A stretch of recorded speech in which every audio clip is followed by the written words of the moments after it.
Stay alert. That's what the school football coach told us at every practice. I played defense, and he taught me the dual art of anticipating and tracking the enemy. Knowing what to expect was the key to a successful defense. I wasn't that good, but I still managed to get a full scholarship to an NCAA D3 college where I majored in business.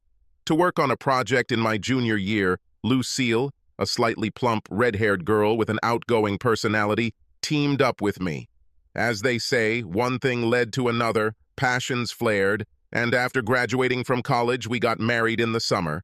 Our junior year project was good enough for both of us to get an internship at one of the big companies in town.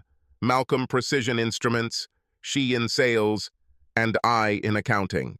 For an intelligent reader, this is enough to understand what the strengths of our characters are. We love our girls, and after the third, we gave up trying to have a boy. A little over a year ago, the last of them left the nest, and after 24 years, breakfast and dinner became eerily quiet. After a week of such silence, I decided we needed to do something and planned a vacation for Lucille and I to the Smoky Mountains near Gatlinburg. We both love country music, so I figured we could catch some artist on his way to or from stardom. Plenty of leaf-strewn mountain trails will allow us to put our hiking boots to use. A cozy cabin with a king bed will hopefully complete our reunion. It worked. We had a great time laughing and smiling, dancing and hugging, reminiscing about the missteps and highlights of those years when we were too busy preparing for the next milestone to stop and smell the roses in our lives. The house had a hot tub on the deck that we enjoyed using, not to mention doing it often. About a month after we returned, breakfasts and dinners reached a new level. Well, friendship is probably the best word to describe it. Our love life remained at a renewed level, and I made it a rule to go for pleasant walks every 2 or 3 weekends. Life as an empty nester was wonderful, until the company's annual Christmas party. Lucille, working in the sales department, seems to know everyone, but I, working in the accounting department, don't know many people and don't strive to do so. Being happy in my own skin, I saw no reason to chat and blabber about trifles like other people's children, their school grades, etc. If the conversation turned to crooked NBA referees or how mega-college sports programs cheat college athletes, I would happily join in to add a drop or two of bile. Therefore, at corporate events, we usually split up and then regaled each other with stories, moving on to foreplay and real play. However, this year something was different. Due to downsizing, employees moving to remote work, and a number of other reasons, my usual crowd has thinned out. I walked around, taking in the scene, and secretly wondered what group Lucille was hanging out with. Have not found it. I cornered Abby, one of her colleagues. "Have you seen Lucille?" She looked down and to the side. No. Just a minute ago, she was here with Brent and Kevin. Brent Masters is her boss, and Kevin is another colleague. Abby's unusual behavior made the hairs on the back of my neck stand up. Then these 3 men came in from outside, laughing and fully dressed, with drinks in their hands. I tried to convince myself not to escalate and caught her eye from across the room. She brightened up and walked towards me. "Hello, Duncan. Decided to return to the real world?" This was followed by a kiss on the cheek. Not at all the behavior you expect from someone who is hiding something. Actually, yes. I wanted to see how the other half was having fun. Taking my hand, she led us to a group of salespeople and support staff telling jokes. Cute. However, after the party, I felt a subtle shift in our relationship. It began with the depletion of what I considered the anchor of our connection: breakfast and dinner. One morning she skipped breakfast to get to the office for an early meeting. The next week, it was dinner, again for some kind of meeting. There was a similar decline in our sex life. Looking back, it was the tip of the wedge.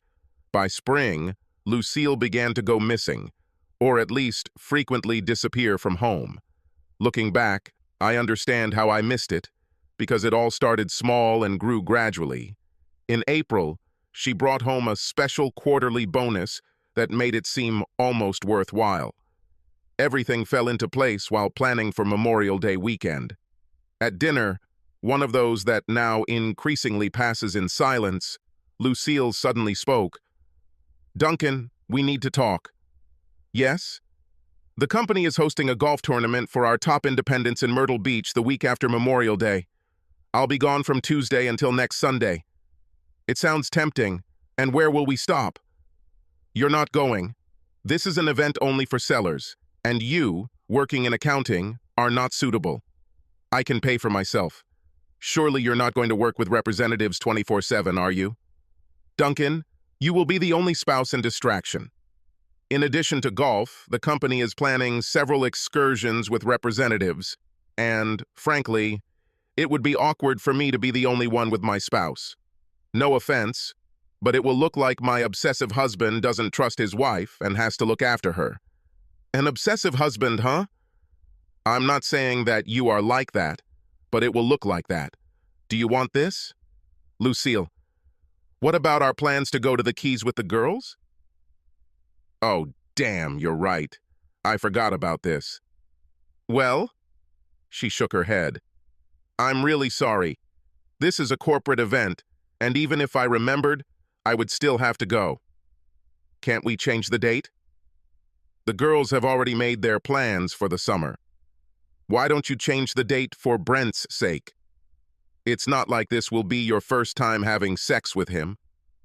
She leaned back and opened her mouth like a blowfish thrown onto land. "What the hell are you talking about?"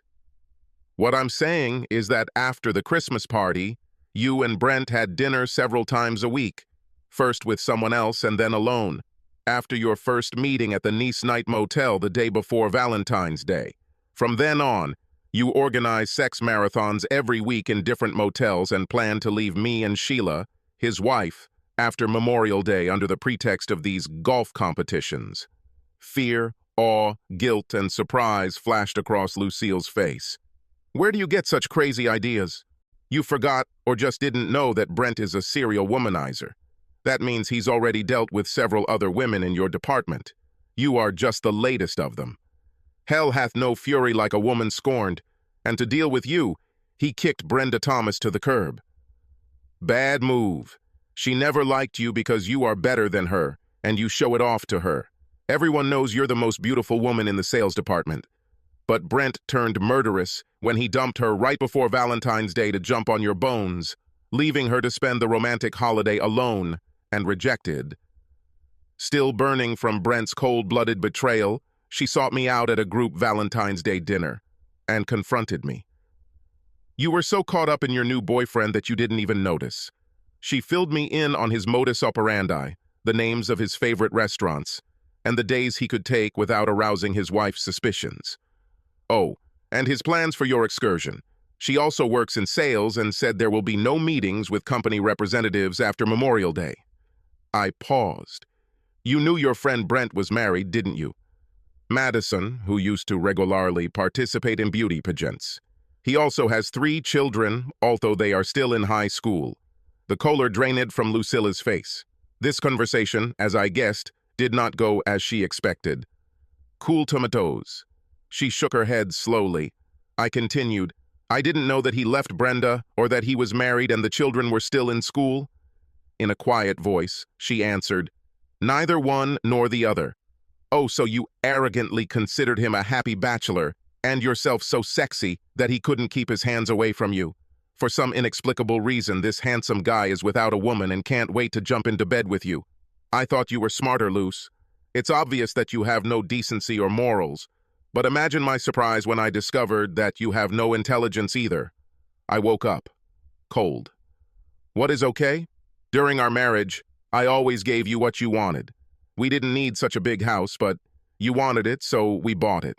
The interior is what you wanted. Your car, your clothes, our vacations. Think about it. Whenever we had disagreements, I gave in to your wishes. So, okay, if you want to get a divorce, I'll file for divorce tomorrow. Lucille couldn't stand it. She jumped up, throwing away her chair, and screamed in my face. Never. I won't give you a divorce. My fling with Brent is... blah, blah, blah. I interrupted. It's just sex. It doesn't mean anything, and you only love me. One phrase about betrayal after another. Save your breath. You have no choice. When I saw you giving yourself to your new boyfriend—" "He is not my boyfriend!" she screamed. "When you let your boyfriend take you away from me, it was all over." I filled out the paperwork and got everything ready. Lisa, our eldest, saw me leaving the lawyer's office and cornered me. She knew about you and Brent. I didn't ask how, but she convinced me you weren't that stupid, that you will break up with him as soon as you come to your senses. So, since I still love you, I listened to her and told the lawyer to hold off until you came forward one way or another. So, the papers are already ready and waiting for you to wake up. Instead, you wanted to destroy 2 marriages, hurt his 3 children still in school, and also 3 of our girls, so that you could get yourself another evening of sex. In other words, you pulled the trigger. Lisa knows. Lucille seemed defeated and shocked. All 3 know, Lisa told them. They're waiting for me to tell them what you want, one way or another. So, when are you and Brent leaving? I'm not sure I want to go. Of course you do. Start getting ready. As we talk, Brent's wife is having the same conversation with him. Today, she will kick him out, so he has nowhere to go. You have a non-refundable apartment in Myrtle Beach, so you can add a few more days and enjoy it while you figure out what to do with the rest of your life. Lucille began to cry. Do our 24 years together mean nothing to you? Obviously, they mean more to me than to you. Remember, you were the one who threw them away at the Christmas party. Instead of coming to your senses, you became Brent's temporary entertainment, until he, of course, moved on to the next one. At least I have the respect and decency to divorce you before I start looking for someone decent. There are still such women, and I believe that I am worthy of